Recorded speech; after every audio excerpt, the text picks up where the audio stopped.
செய்யும் என்னை கத்தி இல்லாமல் கொய்யும் இதில் மீள வழி உள்ளதே இருப்பினும் உள்ளம் இருமாறு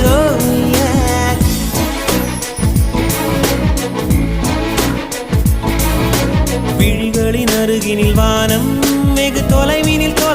தூக்கம் இது 5 புலன்களின் ஏக்கம் என் முதல் அனுபவம்